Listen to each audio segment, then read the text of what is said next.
Hello students, स्वागत है आप सभी का हमारे यूट्यूब चैनल में।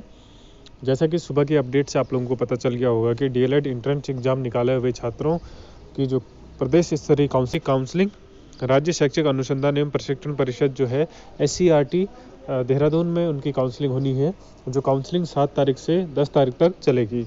अब ऐसे में बहुत सारे स्टूडेंट्स के डाउट आ रहे हैं कि क्या हमें डीएलएड करना चाहिए उत्तराखंड से या नहीं करना चाहिए। देखिए, सबसे पहली बात मैं आपको बता दूं कि वर्तमान की परिस्थिति ऐसी हो गई है कि गवर्नमेंट से डाइट डीएलएड करने वाले छात्रों के हित में सरकार कोई कदम नहीं उठा रही है। जी हाँ, मैं फिर से कहूँगा कि सरकार का कोई कदम डाइट से डीएलएड करने वाले छात्रों के साथ नहीं दिखाई दे रहा है। ऐसे में स्थिति क्या बन रही है कि अगर आप डाइट से डीएलएड करें और या फिर किसी अन्य संस्थान से डीएलएड करें तो उनको इक्विवेलेंट माना जा रहा है, जबकि ऐसा धरातल पे पॉसिबल नहीं है। क्योंकि आप सभी को पता होगा कि डीएलएड कैसे होता है।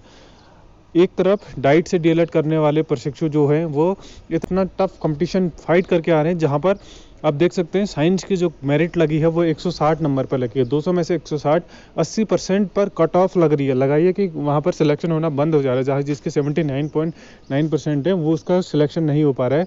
और उसके बावजूद दूसरी तरफ ऐसे कुछ लोग हैं जो दूसरे राज्यों से डीएलएड कर रहे हैं। पहली चीज़, बिना किसी इंट्रेंस एग्ज़ाम के।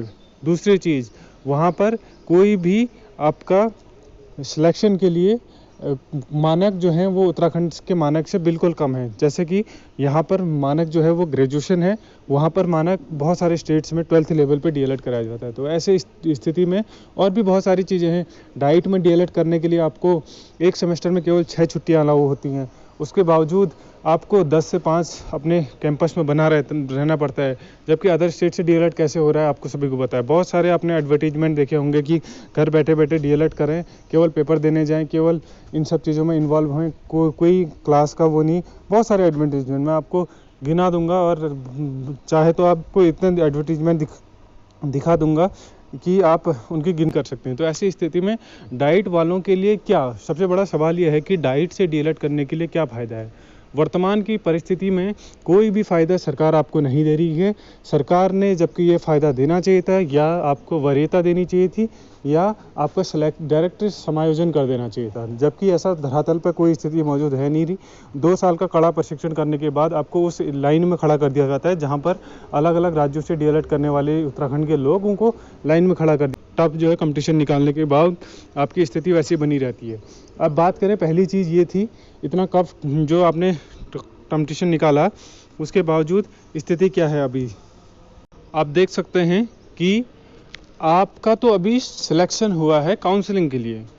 मैं उन लोगों की बात कर रहा हूँ जिन्होंने पहले तो कंपटीशन फाइट किया, उस कंपटीशन को फाइट करने के बाद उनका सिलेक्शन हुआ, काउंसलिंग हुई, डाइट में उन्होंने 2 साल अपने जो है ट्रेनिंग कंप्लीट करी। उसके बाद क्या सवाल आता है, उसके बाद क्या, तो उसके बाद आप देख सकते हैं प्राथमिक शिक्षक भर्ती मुखर कराने की मांग। 3 महीने हो गए हैं। जी हाँ, जनवरी में इनका कोर्स पूरा हो गया था और अभी तक प्राथमिक शिक्षक भर्ती की कोई अपडेट नहीं है।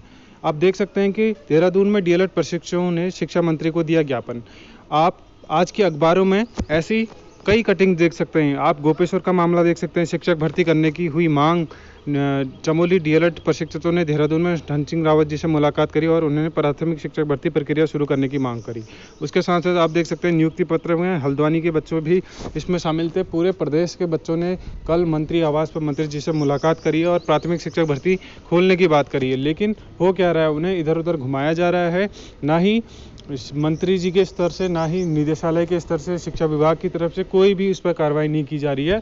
उनको बस इधर से उधर घुमाया जा रहा है। आप देख सकते हैं एक और अखबार की कटिंग, देहरादून से बेसिक शिक्षक भर्ती का दूसरा चरण जल्द शुरू करने की मांग हुई है। शिक्षा मंत्री धन सिंह रावत जी से बेसिक शिक्षक भर्ती दूसरा चरण शुरू करने का आश्वासन तो दिया है। गुरुवार को राज्य के डाइटों से डीएलएड प्रशिक्षकों ने शिक्षा मंत्री और उनके यमुना कॉलोनी स्थित आवास पर मुलाकात करी और कहा कि राज्य के डाइटों से डीएलएड करने का बैच 3 महीने पहले पूरा हो गया है। पिछले 3 महीने से युवा रोजगार की तलाश में भटक रहे हैं। राज्य के स्कूलों में शिक्षकों की कमी है। पिछले काफ़ी समय से बनी हुई है शिक्षकों की कमी। इसके बावजूद भर्ती न होने वाले स्कूलों में शिक्षा व्यवस्था भी प्रभावित हो रही है। बीते साल शिक्षा विभाग ने 2906 पदों पर भर्ती प्रक्रिया शुरू कर दी थी। बेसिक भर्ती में 5 चरणों की काउंसलिंग की गई। 5 चरण के बाद बड़ी संख्या में पद खाली हैं। पात्र अभ्यर्थियों को न मिलने की पाने की वजह से 700 पद अभी भी खाली हैं। अब देखिए पात्र अभ्यर्थी, इनका कहना है कि पात्र अभ्यर्थी नहीं मिल पा रहे हैं, लेकिन डाइट से डीएलएड करने वाला बैच पिछले 3 माह से भटक रहा है। आपको बता दूं एक चीज़ और थी, जब आप यहाँ पर काउंसलिंग करवाने आएंगे तो ये स्टार्टिंग में ही आपसे एफिडेविट ले लेते हैं।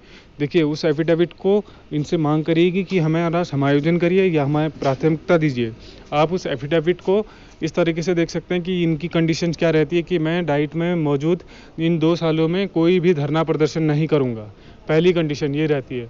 दूसरी कंडीशन ये रहती है कि डीएलएड पूरा होने के बाद मैं प्राथमिक शिक्षक भर्ती के पदों पर कोई भी दावा प्रस्तुत नहीं करूंगा कि इसके बिहाफ पर मेरी नौकरी लग ही जाएगी। तो इस तरह के एफिडेविट सरकार द्वारा भरवाए जा रहे हैं कि आपको आपके अगर हकों के लिए कोई मांग उठाई जाए इन 2 सालों में तो आप धरना प्रदर्शन नहीं कर सकते, और ना ही आप इस तरीके से बात को रख सकते हैं अपनी कि आपको इन 2 सालों में कुछ भी ऐसा करने को दिया जाए, ना वरीयता दी जा रही है। आप देख सकते हैं उसके बाद जो प्रशिक्षु बैठे शिक्षा निदेशालय में धरने पर, विभिन्न जिलों से आए डीएलएड प्रशिक्षु जल्द ही प्राथमिक शिक्षक भर्ती की मांग कर सरकार से लगाई गुहार। आप देख सकते हैं धरने पर बैठे हैं, पिछले 4-5 दिनों से ये धरने पर बैठे हैं और प्राथमिक शिक्षक भर्ती की मांग कर रहे हैं। अब ऐसी स्थिति में डाइट के उन डीएलएड बच्चों का क्या टफ कंपटीशन फाइट करके आ रहे हैं, और उसके बाद उनकी नियुक्ति के लिए या फिर उनके आगे की भविष्य के लिए कोई भी सरकार द्वारा कदम नहीं उठाया गया। नियमावली में संशोधित होते रहे हैं। उन्होंने उन 2 कोर्सों को इक्विवेलेंट कर दिया गया जिसमें ज़मीन आसमान का फ़र्क है। हालांकि नाम के वो कोर्स इक्वल हैं, लेकिन अगर धरातल पर उन कोर्सों की बात करें तो एक तरफ वो इंसान है जो 2 साल लगातार 10 से 5 अपना पूरा 2 साल पूरा शिद्दत से उन 2 सालों को व्यतीत करता है, विभिन्न प्रकारों की ट्रेनिंग में, विभिन्न प्रकारों के क्रियाकलापों में अपने आप को इंगेज रखता है, घर से दूर रहता है। उत्तरकाशी के लोग चमोली, पिथौरागढ़, चंपावत ऐसी डाइटों से डीएलएड कर रहे हैं, और दूसरी तरफ वे लोग जो दूसरे राज्यों से डिप्लोमा प्राप्त कर रहे हैं। अब वो किस तरीके से करते हैं वो आपको मुझसे ज़्यादा बेहतर ढंग से पता है। तो ये मैं अपडेट देना चाह रहा था कि आपको डीएलएड करना चाहिए या नहीं करना चाहिए। वर्तमान स्थिति ऐसी हो रही है कि आपके लिए कोई प्रावधान नहीं है, और अगर आप कर रहे हैं तो पहली बात आप अपने रिस्क पे करिए, क्योंकि हो सकता है भविष्य में कि इसके लिए इंट्रेंस एग्ज़ाम हो जाए, इंट्रेंस एग्ज़ाम के बावजूद भर्ती प्रक्रिया के लिए भी सुपर टेट जैसी नौबत आ जाए और डाइट डीएलएड से डीएलएड करने का कोई फ़ायदा ना हो, क्योंकि वही कोर्स आप घर बैठे हुए भी कर सकते हैं जैसे बाकी बहुत सारे लोग कर रहे हैं, और वही कोर्स आपको 2 साल के कड़ा प्रशिक्षण घर से दूर रहने के बावजूद भी करना पड़ सकता है। आप अपनी स्थिति देख लीजिए। इससे पहले मैं कहूँगा कि अगर आपको काउंसलिंग करवानी है तो सरकार से मिलिए, अपना ग्रुप बना के सरकार से मिलिए, क्या आपके डाइट डीएलएड के लिए क्या नीति है उस पर काम करिए, और किस तरीके से आपको इन लोगों से एटलीस्ट विभागीय जो आप ट्रेनिंग ले रहे हैं उसके अंडर काम करने के बाद विभाग में सेवा देने का मौका ज़रूर देना चाहिए विभाग में। तो ये थी आज की अपडेट। वीडियो पसंद आई तो वीडियो को लाइक करिएगा, कोई सुझाव हो तो कमेंट बॉक्स में कमेंट जरूर कर सकते हैं, और चैनल को सब्सक्राइब करिएगा ऐसी अपडेट पाने के लिए। Thanks for watching. मिलते हैं नेक्स्ट वीडियो में, तब तक के लिए बाय।